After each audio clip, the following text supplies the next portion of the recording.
रघुवंशी की हत्या के आरोप में गिरफ्तार उसकी पत्नी सोनम रघुवंशी को मेघालय पुलिस सोमवार देर रात लेकर शिलोंग के लिए हुई रवाना। मेघालय पुलिस फिलहाल पट्टा में है। यहां सोनम को फुलवारी शरीफ थाने में रखा गया है। जान लीजिए कि राजा रघुवंशी की हत्या के आरोप में उनकी पत्नी सोनम और 4 संदिग्धों को गिरफ्तार किया गया है। मेघालय की डीजीपी का कहना है कि सोनम ने सुपारी देकर मर्डर कराया था। मणिपुर के 5 जिलों में हिंसा की वजह से नेशनल हाईवे बंद। ट्रांसपोर्ट प्रभावित होने से महंगाई भी बढ़ी। राजधानी इम्फाल और चुराचांदपुर में खाने पीने की चीजें हुई महंगी। हिंसा प्रभावित इलाकों में दवाइयां मिलना भी मुश्किल। फिलहाल इम्फाल समेत 5 जिलों में इंटरनेट 12 जून तक रहेगा बंद। मणिपुर हिंसा को 2 साल हुए पूरे। 3 मई 2023 को कुकी मैतेई समुदाय के बीच शुरू हुई थी हिंसा, जो अब तक जारी है। हिंसा में अब तक 300 से ज्यादा मौतें हो चुकी हैं, तो वहीं 1500 से ज्यादा लोग घायल हुए हैं। 70,000 से ज्यादा लोग विस्थापित हैं। मुख्यमंत्री के इस्तीफे के बाद से राज्य में 13 फरवरी से राष्ट्रपति शासन लागू है। खाड़े में लोकल ट्रेनों से 10 यात्री गिरे, 4 की मौत। ये सभी ट्रेन के गेट पर खड़े थे। भीड़ ज्यादा होने के कारण सब गिर पड़े। हादसा मुम्ब्रा और दिवा रेलवे स्टेशन के बीच हुआ। देश भर में कोरोना वायरस के एक्टिव केसों की संख्या 6,491 पहुंची। केरल में सबसे ज्यादा 1997 केस हैं। इसके बाद गुजरात, पश्चिम बंगाल और दिल्ली है। वहीं जनवरी 2025 से अब तक 11 राज्यों में कोरोना से 65 मरीजों की मौत हो चुकी है। इनमें से 58 मौतें बीते 10 दिनों में हुई हैं। अमेरिकी एयरपोर्ट पर भारतीय छात्र के साथ अपराधियों के जैसा व्यवहार। भारतीय छात्र को न्यूयॉर्क एयरपोर्ट पर जमीन पर पटका गया और फिर हथकड़ी लगाकर भारत डिपोर्ट किया गया। छात्र को क्यों डिपोर्ट किया गया है, इसकी जानकारी अभी तक नहीं मिली है।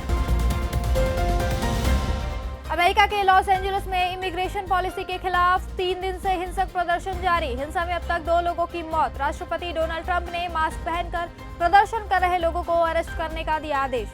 जान लीजिए कि सरकार ने 6 से 7 जून को अवैध प्रवासियों को डिपोर्ट करने के लिए अभियान चलाया था, जिसके बाद ये हिंसा भड़की।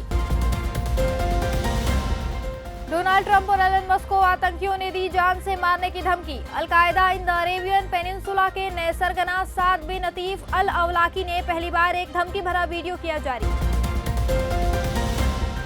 बकरीद के दिन भी इजरायल ने गाजा में की बमबारी। हमले में 100 से ज्यादा लोगों की मौत हुई, जबकि 300 से अधिक घायल।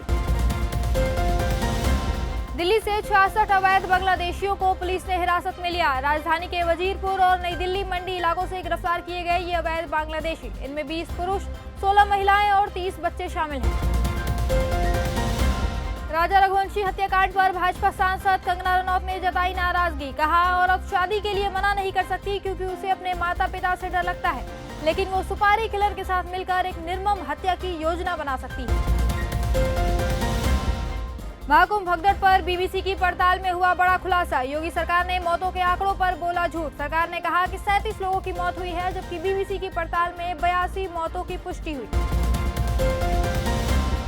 शर्मिष्ठा पनौली पर केस दर्ज कराने वाला वजाहत खान कोलकाता से हुआ गिरफ्तार। उस पर हिंदू देवी देवताओं के अपमान और नफरत फैलाने के आरोप। तेज प्रताप ने लालू यादव की तस्वीर के साथ शेयर किया इमोशनल पोस्ट। कहा, अंधेरा जितना गहरा होगा, सुबह उतनी ही नजदीक होगी। देश के उत्तरी राज्यों में तेज गर्मी का दौर जारी। सोमवार को 6 राज्यों राजस्थान, हरियाणा, उत्तर प्रदेश, मध्य प्रदेश, दिल्ली और ओडिशा के 18 शहरों का 45 डिग्री से ऊपर रहा तापमान। राजस्थान का श्रीगंगानगर 47.3 डिग्री सेल्सियस के साथ देश का सबसे गर्म रहा। दिल्ली, एनसीआर समेत पंजाब, हरियाणा, राजस्थान, मध्य प्रदेश, उत्तर प्रदेश के ज्यादातर जिलों में मंगलवार को भी हीटवेव और तेज गर्मी की चेतावनी।